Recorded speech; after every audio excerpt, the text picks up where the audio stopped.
Hola, ¿qué tal? Muy buenas, bienvenidos a una nueva entrevista aquí en Atlántico TV. Hoy con nosotros Fiz Fernández, Miguel Gil, del Instituto de Investigaciones Mariñas. ¿Qué tal? ¿Cómo estáis? Bien. Venís, aparte, os cojo recién llegados de Vigo porque estuvisteis en Santiago, en Oleiros, un poco por la parte de Coruña, explicando un poco temas de vuestras investigaciones, qué es lo que realmente hacéis, y lo que más me interesa, que también quiero girar un poco la entrevista por ahí, del cambio climático, ¿no? Bueno, primero, contarme un poco cómo fueron esas charlas. Pues francamente bien, sobre todo hubo muchas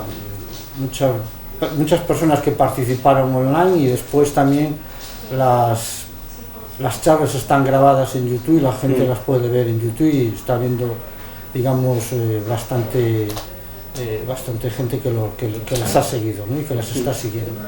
Y hemos recibido de nuestros colegas pues bastantes felicitaciones al respecto.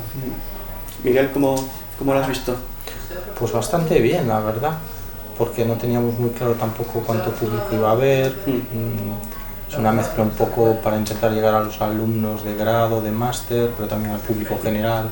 Es difícil que los ponentes encuentren un nivel tan genérico, entonces eso cuesta, y bueno, al final estamos bastante contentos. ¿Sí?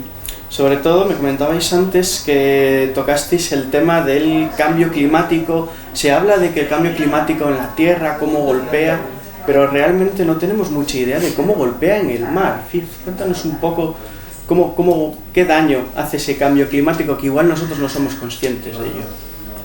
Bueno, hay varias cifras clave en el tema. O sea, el cambio climático, quien lo está absorbiendo es el océano, y es el papel fundamental. El 90% del calor, el exceso de calor que estamos generando por la combustión de combustibles fósiles, se está almacenando en el mar, y otro 3 o 4% son los casquetes polares, que muchas veces están relacionados también con glaciares, los que están generando, digamos, que están captando este exceso de calor.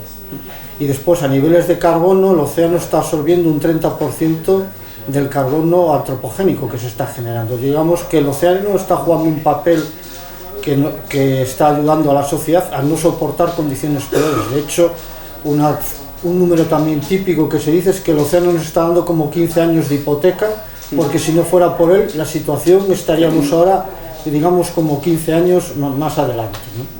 O sea, que las condiciones, el océano esto es debido precisamente a las propiedades del agua comparadas con el aire, ¿no? Tiene una capacidad calorífica muy grande y tiene una densidad muy grande. Y ya repito, o sea, el océano es el conductor, digamos, de la amortiguación de los efectos del cambio climático.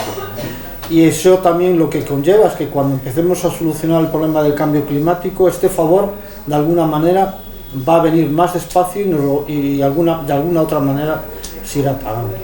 Hablaremos después de las soluciones, pero Miguel, lo que me dice Fiz, porcentajes muy altos. No sí. Pensaba yo que iba a ser tan altos estos porcentajes. Es muy alto, hay que recordar, que es otro ejemplo que se utiliza mucho, que en nuestras casas, en la calefacción, utilizamos el agua. Y utilizamos el agua precisamente por la capacidad de captación y de liberación de energía que tiene. Entonces, hay un enorme volumen de agua en los océanos, una profundidad media de 4.000 metros, tenemos un área de casi el 70% de la superficie de la Tierra, es muchísima agua. Entonces, mucho del exceso de calor que está generando los gases de efecto invernadero es absorbido por el agua del mar. Y lo podemos ver un poco como una calefacción, está pasando el calor de la atmósfera al agua y ahí se va acumulando, y debido a la inercia, que es lo que dice Fiz, nos da una ventaja de tiempo, aunque ahora no nos está afectando mucho, pero también será mucho más difícil pararlo en el futuro porque tendrá mucha más inercia. Es que entonces eso para el trabajador de la ría, el trabajador de Galicia, eso a la larga eso es mortal, ¿no? Puede llegar a conllevar un riesgo enorme en su trabajo. Bueno, nos cuesta mucho utilizar términos tan absolutos, Tangentes, ¿no? mortal, Sí. Sí. porque hay que andar con cuidado, pero hay que concienciar a la gente, que yo creo que ya lo está notando, que hay cambios, y los notamos, y que además son por culpa de los gases de efecto invernadero. Yo creo que la gente ya está notando los cambios. A veces se achacan al cambio climático y no es cierto, o no se sabe si es verdad que es el cambio climático, porque lo engloba todo y a veces hay otros procesos que pueden estar actuando, y eso nos dificulta un poco también el mensaje de que llega a la gente, porque muchas veces no tenemos claro si es algo, digamos, natural y no debido al cambio climático antropogénico. Pero yo creo que las personas y la sociedad esto ya lo tienen bastante asumido. Ahora lo que nos toca es medir los impactos con poca incertidumbre o la menor que podamos y aconsejar lo mejor que podamos. Pero yo creo que la sociedad ya está bastante convencida de que los cambios están. Hay que mitigar. O cómo mitigar y buscar soluciones, claro. Claro, ahí es lo que quería tocar, soluciones. ¿Existen realmente? ¿Cómo se puede hacer? Hombre, lo que hay que empezar es a prescindir de los gases, o sea, del petróleo, de los combustibles fósiles y buscar energías alternativas. Lo que pasa es que todas las energías al final tienen siempre sus pros y sus contras, ¿no? Pero en este momento que hay que ir hacia una transición energética para intentar reducir y mitigar lo antes posible precisamente los cambios a nivel global, que después nos afectan también a nivel local. Si no hay una solución rápida y evidente y tecnológica, lo suyo probablemente sea una responsabilidad social en cambiar hábitos de vida, y esto es muy difícil. Además, las personas están muy receptivas a que hay cambio climático, pero ya nos cuesta mucho más cambiar nuestra forma de vida, y eso es un gran problema. ¿Pero cambio de vida en qué? Bueno, pues imagínate que te dicen que mañana no puedes tener coche porque sí, no queremos quemar más petróleo, más gasolina. A eso a la sociedad le cuesta mucho aceptarlo, a todos. Sí. De hecho, porque ya estamos en esa cultura y muchas veces ni nos damos cuenta.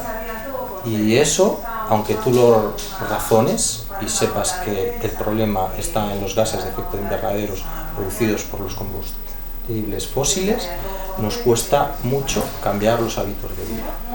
Porque ¿hay alguna cifra de cuánto ha subido la temperatura, por ejemplo, a nivel del mar? Aquí, bueno, en la zona, en Galicia, en los últimos años, con respecto a este cambio climático. Tenemos cifras, pero no es lo mismo en las rías que fuera, sí, en el océano. Entonces esto a veces lleva a confusión. Nosotros aquí tenemos un proceso costero llamado afloramiento, que con los vientos del norte nos suben aguas frías y entonces nos enmascaran un poco el calentamiento, pero si te vas fuera, un poco fuera de las rías, sí que ya notas el calentamiento, y las cifras, si no recuerdo, andábamos por entre 0,25 grados por década. Un número aproximado con más, menos y errores, sí, además no es constante, depende, sí, de qué rango de años cojas. Y en absoluto es 1,5 grados. 1,5 grados. Sí, respecto a la época preindustrial. Sí. Y esto hace que además, digamos, las aguas, las propiedades físicas del agua, hace que también las especies migren también hacia el norte. Entonces en Galicia lo que estamos notando es migración de especies. También se habla de reducción del afloramiento que comentaba Miguel, y después una de las cosas que también se trató en las charlas en la última jornada fue el impacto que estaba teniendo esto en los bivalvos de muchas zonas interiores de la ría, porque está por un lado habiendo olas de calor y después tenemos precipitaciones, porque unas cosas que generan el cambio climático es que las precipitaciones son mucho más intensas y aunque estén más restringidas en el tiempo. Porque cuando hay más temperatura, la humedad en el aire aumenta con el cuadrado del cambio de la temperatura. O sea que aumentar 1 grado parece poco, pero en términos de humedad es mucho. Entonces, cuando hay precipitaciones son muy intensas. Y estamos viendo que hay eventos de llegada de mucha agua dulce a través de los ríos por precipitaciones en zonas de bancos marisqueros durante varios días, y llega un momento en que las especies no lo aguantan y se mueren.